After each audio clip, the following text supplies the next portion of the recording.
وہ دین کا فرائض وہی عمل صالح ہے. اس کے لیے میں آج آپ کے سامنے جیسے میں نے وہ تمثیل بیان کی جو حدیث میں آئی، ایک تمثیل اور رکھ رہا ہوں کہ اس کا نقشہ ذہن میں جما لیجیے.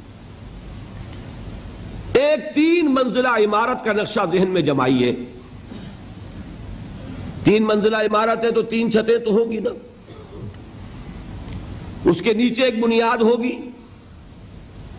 لیکن فرق صرف یہ ذہن میں رکھیے، آج کل ایسی بلڈنگز بنتی ہیں پہلی منزل پر کوئی دیوار نہیں، صرف ستون ہے تاکہ وہاں پہ آپ کے لیے پارکنگ سپیس بن جائے. پھر دوسری منزل پر وہ کوئی آفیسز وغیرہ ہے، تیسری منزل ہے. تو ایک ایسی 3 منزلہ عمارت کا تصور ذہن میں جمائیں جس کی پہلی منزل پر 4 ستون کھڑے ہیں، ان پر ایک چھت ہے. دوسری منزل ستون اب نظر نہیں آئیں گے چونکہ دیواریں بن گئیں، اگرچہ جو نیچے ستون ہے تو اوپر بھی ستون ہی چلیں گے. دوسری چھت کا سارا لوڈ بھی ستون پہ لینا پڑے گا، دیواروں پر نہیں. دیواریں کنسیل کر دیں گی، ستون نظر نہیں آئیں گے. اس کے بعد دوسری چھت آ جائے گی، پھر وہ دیواریں ہوں گی، پھر تیسری چھت آ جائے گی. اچھا یہ بھی سب کو معلوم ہے کہ یہ ستون جو ہے ان کے نیچے ایک فاؤنڈیشن ہے. فاؤنڈیشن ہی پر سارا دار و مدار ہے پوری عمارت کی مضبوطی کا. اس فاؤنڈیشن کے بھی 2 حصے ذہن میں رکھیے. ایک وہ جو کہ زیر زمین ہے، نظر نہیں آ رہی. ایک اس کا تھوڑا سا حصہ جو اوپر نظر آتا ہے جسے آپ پلنتھ کہتے ہیں. یہ چیزیں ذہن میں آپ جما لیں اور ان کی جو ریلیٹیو امپورٹنس ہے اس کو سمجھ لیں، تو پھر میں پورا نقشہ آپ کے سامنے رکھوں گا اور اللہ تعالیٰ اس تمثیل کے حوالے سے انشاءاللہ بہت اہم باتیں جو ہے سہل کر کے آپ کے ذہن نشین فرما دے گا. میں نے عرض کیا کہ ساری بلڈنگ کی پائیداری کا دار و مدار کس پر ہے؟ بنیاد پر. پھر اس بنیاد تک تینوں چھتوں کا لوڈ آ رہا ہے 4 ستونوں سے. ٹھیک. پھر یہ کہ اہم ترین کون سی ہے منزل؟ پہلی نہ ہو تو دوسری کا کوئی سوال ہے؟ وہ تو پھر ہوا میں ہوگی، نہ دوسری نہ تیسری. لیکن بلند تر کون سی ہے؟ دوسری. اور بلند ترین کون سی ہے؟ تیسری. اہم ترین کون سی ہے؟ پہلی. یہ چیزیں واضح ہیں نا. اب آپ سمجھئے کہ اس بلڈنگ میں ایمان کی جو عمارت ہے، یہ اسلام کی اور ایمان کی فاؤنڈیشن ہے ایمان، اور اس کے بھی 2 حصے ہیں. ایک ہے تصدیق بالقلب، دلی یقین. اصل جو ہے بنیاد وہ ہے جو نظر نہیں آتی، دل میں ہے نا. جیسے اصل بنیاد زمین میں چھپی ہوئی ہے، اصل ایمان دل میں چھپا ہوا ہے. تصدیق بالقلب، یقین قلبی. جیسے اس فاؤنڈیشن کا تھوڑا حصہ اوپر نظر آیا ہے پلنتھ، اسی طریقے سے ایمان کا ایک حصہ ظاہر ہے، اقرار باللسان، کلمہ شہادت، اشہد ان لا الہ الا اللہ واشہد ان محمد رسول اللہ. 4 ستون جو کھڑے ہیں یہ 4 عبادات ہیں: نماز، روزہ، حج، زکوٰۃ. پہلی چھت وہ کیا ہے؟ اب اس کے لیے دیکھیے سادہ لفظ کیا ہے؟ ہمتن اللہ کی بندگی کرنا، کلیتن اسلام میں داخل ہو جانا، ہمہ وقت ہمہ وجوہ اللہ کا غلام بن جانا. اس کے لیے اصطلاحات کیا کیا ہے؟ پہلی اصطلاح اسلام. اسلام کے کیا معنی؟ گردن جھکانا. اس اسلام کے بارے میں کیا فرمایا؟ ادخلوا فی السلم کافہ. اسلام میں آنا پورے کے پورے آؤ. دوسری اصطلاح کیا ہے؟ اطاعت. اطاعت کسے کہتے ہیں؟ دلی آمادگی سے کسی کا کہنا ماننا. تو سے بنا ہے تو، توعم و کرہا. یا بولتے نا توعن و کرہن، تو کہتے ہیں دلی آمادگی. تو اطاعت اللہ کی اور اس کے رسول کی دلی آمادگی کے ساتھ. تیسرا لفظ کیا ہے؟ تقوی. تقوی اطاعت ہی کا در حقیقت ایک منفی پہلو ہے اللہ کے حکم پر چلنا اطاعت، اللہ کے حکم کو توڑنے سے بچنا تقوی، بات تو ایک ہی ہو گئی۔ اور آخری اصطلاح کیا ہے؟ عبادت۔ عبادت بنا عبد سے، عبد کے معنی غلام، اللہ کی ہمہ وقت ہمہ تن غلامی۔ ایک ہوتا ہے ملازم، ملازم ہمہ وقت ملازم نہیں ہوتا، 8 گھنٹے کام کرنے کا پابند ہے، 9 گھنٹے وہ آپ کے برابر ہے، وہ بھی ایک ووٹ رکھتا ہے، آپ بھی ایک ووٹ رکھتے ہیں، وہ بھی شہری ہے اس ریاست کا، آپ بھی شہری ہے۔ ایمپلائر ایمپلائی ریلیشن شپ میں رتبے کا فرق نہیں ہوتا، یہ کام کا کام مسئلہ ہے، آپ کام کر رہے ہیں، وہ آپ کو اجرت دے رہا ہے۔ 8 گھنٹے مزدور آپ کا کام کر رہا ہے، 9 گھنٹے، تو بالکل آپ کے برابر آزاد شہری۔ پھر یہ کہ ملازم اگر آپ نے رکھا ہے باورچی کی حیثیت سے، وہ آپ کا خانسامہ ہے، اس سے آپ یہ نہیں کہہ سکتے کہ میرا کموڈ بھی صاف کر دو، کہہ سکتے؟ وہ صاف جواب دے گا، جناب میں اس کام کے لیے ملازم ہوں، اس کے لیے ملازم نہیں ہوں۔ لیکن جو غلام ہوتا تھا عبد، وہ ہمہ وقت غلام، ہمہ تن غلام، جو حکم دیا جائے ماننے پہ مجبور، کسی وقت انکار نہیں، کسی کام سے انکار نہیں، وہ غلام جو مملوک تھا، آقا کی ملکیت تھا، اس کو عبد کہتے تھے، اس سے لفظ عبادت بنا۔ یا ایھا الناس اعبدوا ربکم، اے لوگو اپنے رب کی بندگی اور عبادت اختیار کرو۔ اور فرمایا قرآن مجید میں وما خلقت الجن والانس الا لیعبدون، میں نے تو انسانوں اور جنوں کو پیدا ہی اس لیے کیا ہے کہ میری عبادت کریں۔ یہ تو غرض تخلیق ہے، غایت وجود ہے۔ اسی کو کہا شیخ سعدی نے ترجمانی کرتے ہوئے، زندگی آمد برائے بندگی، زندگی بے بندگی شرمندگی۔ زندگی تو اللہ نے دی ہمیں اس لیے۔ اب 4 الفاظ نوٹ کیے آپ نے، اسلام، اطاعت، تقوی، عبادت، صحیح ہے؟ ان میں 19-20 کا فرق ہے۔ اسلام کے معنی to surrender, to submit, to give up resistance, مخالفت چھوڑ دینا، ہتھیار رکھ دینا، گردن نہادن، سپردن، اپنے آپ کو حوالے کر دینا، یہ سب کیا ہے؟ اسلام۔ اطاعت اللہ کی اور اس کے رسول کی دلی آمادگی سے اس کا کہنا ماننا۔ تقوی اللہ کے کسی حکم کو نہ توڑنا، بچنا اس سے کہ اللہ کے کسی حکم کی خلاف ورزی ہو جائے۔ اور عبادت ہمہ تن، ہمہ وجوہ، ہمہ وقت اللہ کا بندہ بن جانا، یہ ہے پہلی چھت۔ اس میں ایک نوٹ ہے آف کوشن۔ ہمارا جو باتیں میں نے اب تک کہی ہیں اس میں کوئی چیز نئی نہیں ہے، آپ سب جانتے ہیں، ایک ایک بچہ جانتا ہے۔ لیکن ایک بات ہمارے ذہنوں سے نکل گئی اور اس نے سارا فطور پیدا کر دیا، وہ یہ کہ ہم یہ بھول گئے کہ یہ بندگی، یہ اسلام، یہ عبادت، یہ اطاعت جزوی نہیں ہو سکتی، کلی ہوگی۔ یہ نہیں کہ اللہ کے کچھ احکام قبول اور کچھ رد، کچھ سر پر، سر آنکھوں پر اور کچھ پاؤں تلے۔ یہ اگر ہوگا تو اس کے معنی کیا ہے؟ یہ تمسخر ہے، استہزاء ہے، ڈھٹائی ہے، مذاق اڑانا ہے اللہ کے دین کا۔ یہ بندگی پارشل نہیں ہو سکتی، کمپلیٹ ہوگی۔ اسلام میں آنا ہے تو پورے کے پورے میں آنا ہوگا، ادھورے میں نہیں آئے گی۔ ادھورے میں آتے ہو تو جاؤ، دفع ہو جاؤ، ہمارے ہاں قبول نہیں۔ ہاں کسی وقت غلطی ہو جائے، کل بیان کر چکا ہوں، خطا ہو جائے، ٹو ایرر از ہیومن۔ حضور نے فرمایا کل بنی آدم خطاؤون وخیر الخطائین التوابون، تمام انسان خطا کار ہیں، خطا کاروں میں بہترین وہ ہے جو توبہ کرنے والے۔ لیکن توبہ کی بھی قرآن مجید میں شرح کر دی۔ ایک توبہ وہ ہوتی ہے ساری عمر حرام خوری کرتے رہو اور موت کے وقت آگے ہاتھ جوڑ دو، وہ توبہ قبول نہیں ہوگی۔ ایک توبہ وہ ہے کہ خطا ہو گئی فوراً رجوع کیا، اے اللہ مجھ سے غلطی ہوئی، پروردگار معاف فرما دے، عہد کرتا ہوں کہ آئندہ نہیں کروں گا۔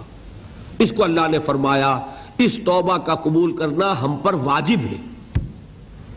بہرحال پہلے درجے میں یہ جان لیجئے صرف اللہ کا بندہ بن جانا، ہمتن بن جانا آسان نہیں ہے۔ یہی وجہ ہے علامہ اقبال نے خوبصورت اشعار کہے ہیں، چمی گویم مسلمانم بے لرزم کہ دانم مشکلات لا الہ را۔ میں جب یہ کہتا ہوں کہ میں مسلمان ہوں تو مجھ پر کپ کپی طاری ہوتی ہے کہ مجھے معلوم ہے کہ لا الہ الا اللہ کہہ دینا بہت آسان ہے، اس پر پورا اترنا بہت مشکل ہے۔ البتہ اس کی کٹھنائی کو اللہ نے آسان کیا ہے۔ 4 ایسے عمل ہمیں عطا فرما دیے کہ اگر ان کی پابندی کریں گے تو آسان ہو جائے گا اللہ کی بندگی کرنا۔ نماز کس لیے؟ تاکہ یاد رہے کہ ہم نے اللہ سے یہ عہد کیا ہے۔ 5 مرتبہ اپنے کاموں سے نکلو، کہیں غفلت طاری نہ ہو جائے۔ آؤ اپنے عہد کو تازہ کرو، ایاک نعبد و ایاک نستعین، پروردگار میں عہد کرتا ہوں، تیری ہی بندگی کرتا ہوں اور کروں گا، اور تجھ ہی سے مدد چاہتا ہوں اور چاہوں گا۔ حفیظ جالندری کا ایک بڑا پیارا شعر ہے، سجدے میں گر کر آدمی کیا کرتا ہے، بڑا پیارا شعر ہے۔ سرکشی نے کر دیے دھندلے نقوش بندگی، آؤ سجدے میں گریں لوح جبیں تازہ کریں۔ ہمارے تو ماتھے پہ لکھا ہونا چاہیے کہ یہ بندہ ہے، اللہ کا بندہ۔ ایک بات میں ذرا عرض کر دوں، برا نہ مانیے، اگر کسی جگہ 4 ستون کھڑے ہوں اور اوپر چھت ہونا تو آپ کیا کہیں گے؟ پاگل پن ہے، یہ ستون کاہے کے لیے کھڑے کیے؟ ستون بامانی تبھی ہے جب چھت سپورٹ کر رہا ہو، ورنہ وہ یادگار تو ہو سکتی ہے کوئی، باقی اس کی کوئی افادیت نہیں ہے۔ بالکل یہی حال ہے ان لوگوں کا جنہوں نے صرف نماز روزہ حج زکوٰۃ کو پکڑا ہوا ہے اور اللہ کے حلال و حرام سے آزاد۔ وہ پوری بندگی ان کے سامنے ہی نہیں، پوری زندگی میں اللہ کی غلامی یہ پیش نظر ہی نہیں۔ نماز روزہ حج زکوٰۃ یہ کر لیا اور دین کے تقاضے گویا کہ پورے ہو گئے، جو بھی ہم سے دین کا مطالبہ تھا ہم نے ادا کر دیا۔ اس کی مثال یہی ہے کہ 4 ستون ہے، چھت نہیں ہے۔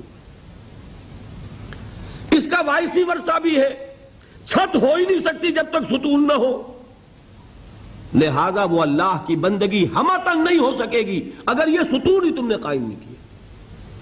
کوئی شخص بنا پھرتا ہو اللہ کا بڑا ہی عاشق اور رسول کا بہت ہی محبت کرنے والا اور نماز پڑھتا نہ ہو تو ہے فریبی کہ نہیں؟ دھوکے باز ہے کہ نہیں؟ یہ چھت کا دعویٰ کر رہا ہے بغیر ستون کے، اور وہ ستون لیے بیٹھا ہے بغیر چھت کے۔ دونوں شکلیں یکساں غلط۔ یہ تو در حقیقت عمارت کا تصور ہی تب بنے گا ستون ہو، نماز ہو، روزہ ہو۔ اسی طریقے سے دوسری چھت جو ہے عمل صالح کی دوسری منزل، اس کے لیے الفاظ کیا ہے؟ دعوت، تبلیغ، نصیحت، وعظ، تلقین، تعلیم، انذار، تبشیر، تذکیر، امر بالمعروف، نہی عن المنکر، اور سب سے جامع اصطلاح شہادت علی الناس۔ بات سمجھ میں آئی؟ تعلیم میں کیا ہوتا ہے؟ کوئی بات آپ کسی کو سکھا رہے ہیں، ہمارے تبلیغی بھائی ہوتے ہیں، بھائی تعلیم ہو رہی ہے، تعلیم کائے کے لیے ہوتی ہے؟ وہ بھی تبلیغ کی ایک شکل ہے نا۔ کوئی کتاب لے کر بیٹھ کر پڑھ رہے ہیں، درس کائے کے لیے ہے؟ یہ بھی تبلیغ ہے۔ تقریر جو میں کر رہا ہوں یہ کیا ہے؟ یہ تبلیغ ہے۔ اور وصیت، نصیحت، وعظ یہ کیا ہے؟ یہ بھی کسی کو کوئی بات سمجھانی ہے، آمادہ کرنا ہے۔ امر بالمعروف، نیکی کا حکم دینا، نہی عن المنکر، اور بدی سے روکنا، یہ کیا ہے؟ یہ بھی دعوت و تبلیغ ہے۔ تذکیر کے معنی نصیحت، فذکر بالقرآن من یخاف وعید۔ تبشیر کے معنی بشارت، یعنی پیٹھ ٹھوکنا کہ اگر سیدھے راستے پر آؤ گے اللہ تعالیٰ تمہارے لیے تمہیں اجر و ثواب سے نوازے گا۔ اب کوئی نبی آئے گا نہیں، کوئی رسول آئے گا نہیں، کرو گے تو تم کرو گے، نہیں کرو گے تو تم بھرو گے، ذمہ داری دو گے۔ یہ ہے دوسری لیول کی چھت۔ اس کے لیے بھی آپ کو جو مدد ملے گی وہ کس چیز سے؟ نماز سے، روزے سے۔ ستون وہی چلیں گے اوپر، میں نے بتایا تھا نا، جب نیچے 4 ستون تھے تو اوپر بھی دوسری چھت بھی انہی ستونوں پر آئے گی۔ دیواریں نظر آ رہی ہیں اس لیے ستون نظر نہیں آ رہے، دیواروں میں چھپ گئے، لیکن یہ کہ اس دعوت کے لیے، تبلیغ کے لیے، اسی لیے دیکھیے سورہ بقرہ کے اندر جہاں یہ آیت آئی وَكَذَلِكَ جَعَلْنَاكُمْ أُمَّةً وَسَطًا لِتَكُونُوا شُهَدَاءَ عَلَى النَّاسِ وَيَكُونَ الرَّسُولُ عَلَيْكُمْ شَهِيدًا، ذرا آگے چل کر کیا فرمایا؟ یا ایھا الذین آمنوا استعینوا بالصبر والصلاۃ، اے ایمان والو یہ جو بھاری ذمہ داری تمہارے کندھوں پر آ گئی ہے اس کی ادائیگی میں مدد حاصل کرو صبر سے اور نماز سے۔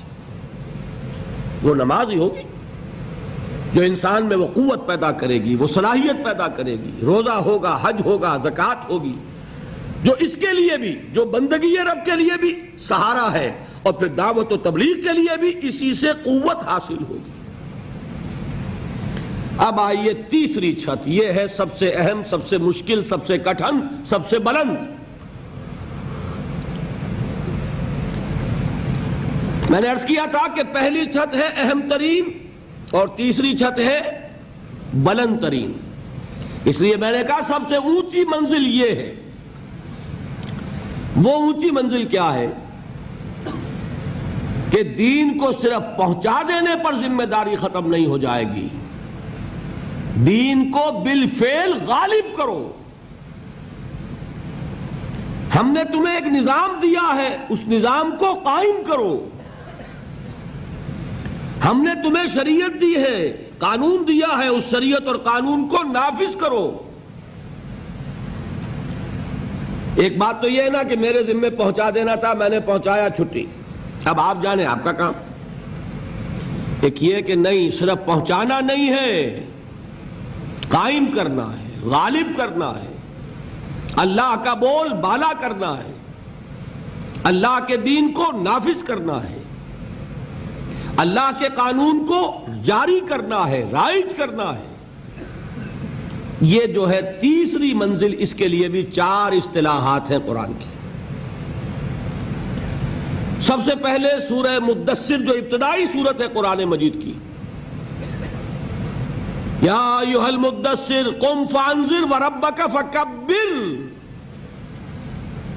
اے لحاف میں لپٹ کر لیٹنے والے صلی اللہ علیہ وسلم، کھڑے ہو جاؤ، کمر کسو، اپنی جد و جہد کا آغاز کرو، لوگوں کو خبردار کرو اور اپنے رب کی بڑائی کرو، اللہ کو بڑا کرو۔ کیا مانی؟ اللہ بڑا ہے لیکن اس کی بڑائی مانی نہیں جا رہی، اس کی بڑائی نافذ نہیں ہے، عدالت میں بڑا نہیں۔ یہاں تو پھر بھی ہے کچھ، میں نے آج ہی اخبار میں پڑھا ہے کہ ایک زانی ہے اس کو رجم کیا جائے گا، معلوم ہوا کہ عدالت میں اللہ بڑا ہے، اللہ کا رسول ان کا حکم بڑا ہے۔ چور ہوگا ہاتھ کاٹا جائے گا، لیکن جس عدالت میں چور کا ہاتھ نہ کٹ رہا ہو وہاں کون بڑا ہوا؟ جو دوسرا قانون ہے جس نے بنایا وہ بڑا، اللہ کا قانون چھوٹا، اللہ کا قانون چھوٹا تو اللہ چھوٹا، سیدھی سیدھی بات۔ ایک پارلیمنٹ اگر ایسی ہے جس میں یہ طے ہو اللہ کے حکم کے خلاف کوئی قانون نہیں بن سکتا، تب تو اللہ بڑا ہو گیا۔ اور اگر یہ طے نہیں ہے، جمہور کے نمائندے جو قانون چاہے بنا دیں، تو بڑے کون ہوئے؟ جمہور۔ اللہ تو چھوٹا رہ گیا۔ تکبیر کا مفہوم کچھ اور ہے، کہنا سبحان اللہ یہ ذکر ہے، اللہ اکبر اللہ اکبر اللہ اکبر یہ ذکر ہے، لیکن جب کہا جائے گا وَكَبِّرْهُ تَكْبِيرًا، اس کی تکبیر کرو جیسے کہ اس کی تکبیر کا حق ہے۔ وہ کیسے ہوگا؟ پوری آیت پڑھ لیجئے، سورہ بنی اسرائیل کی آخری آیت، وَقُلِ الْحَمْدُ لِلَّهِ الَّذِي لَمْ يَتَّخِذْ وَلَدًا وَلَمْ يَكُنْ لَهُ شَرِيكٌ فِي الْمُلْكِ، بادشاہی میں کوئی ساجی نہیں ہے اللہ کا. وَلَمْ يَكُنْ لَهُ وَلِيٌّ مِّنَ الذُّلِّ وَكَبِّرْهُ تَكْبِيرًا، اللہ کی تکبیر کرو، اس کی بڑائی نافذ کرو.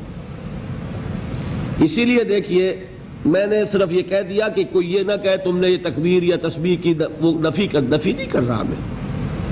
یہ ذکر کی ایک شکل ہے، اس کا ثواب ملتا ہے، لیکن اس تک نگاہ کو محدود نہ رکھیں.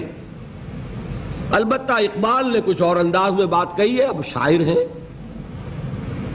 اور یہ کہ اس کے اندر ایک شکو ہے اپنا. یا وسعت افلاک میں تکبیر مسلسل، یا خاک کی آغوش میں تسبیح و مناجات. وہ مسلک مردان خداگاہ خدا مست، اور یہ مذہب ملا و جمادات و نباتات. وہ تکبیر کون سی ہے؟ وہ جو مجاہد تکبیر کرتا ہے اللہ اکبر جب وہ کہتا ہے میدان میں. پرواز ہے دونوں کی اسی ایک فضا میں، کرگس کا جہاں اور ہے شاہی کا جہاں اور. الفاظ و معانی میں تفاوت نہیں، لیکن ملا کی اذاں اور مجاہد کی اذاں اور. اللہ کا ماننے والا کسی اور کی حکومت کو نہیں مان سکتا. لیکن یہ تو چند ہی لوگ تھے نا، باقی سب ہم لوگ اقراری مجرم ہیں. یہ کلمہ بغاوت ہے اللہ اکبر، اللہ بڑا ہے. بات سمجھ میں آئی کہ نہیں؟ دوسرا لفظ کیا ہے؟ ان اقیموا الدین ولا تتفرقوا فیہ، سورہ شورى. مسلمانوں ہم نے تمہیں دین اس لیے دیا تھا کہ دین پامال ہو اور تم زندہ رہو. سوچئے، یہ دین کا حق تم نے سمجھا ہے. دین مغلوب رہے، دین گرا ہوا ہو. میں نے حال ہی کے اشعار آپ کو سنائے تھے کہ پستی کا کوئی حد سے گزر نہ دیکھے، اسلام کا گر کر نہ ابھر نہ دیکھے. مانے نہ کبھی کہ مد ہے ہر جزر کے بعد، دریا کا ہمارے جو اتر نہ دیکھے. بات اصل کیا ہے سمجھ لیجئے. ہماری ذمہ داریوں کے یہ 3 لیول ہیں. نیچے یقین کی بنیاد، فاؤنڈیشن، اس کا پلنتھ ہے کلمہ شہادت لا الہ الا اللہ. اس کلمہ شہادت کے ساتھ نماز، روزہ، حج، زکوٰۃ. بنی الاسلام علی 5، ان 5 پر وہ اسلام کی چھت ہے. اسلام، اطاعت، تقوی، عبادت ٹوٹل ہوگی تبھی اللہ کے ہاں قابل قبول ہوگی. پارشل عبادت عبادت نہیں، جزوی اسلام اسلام نہیں.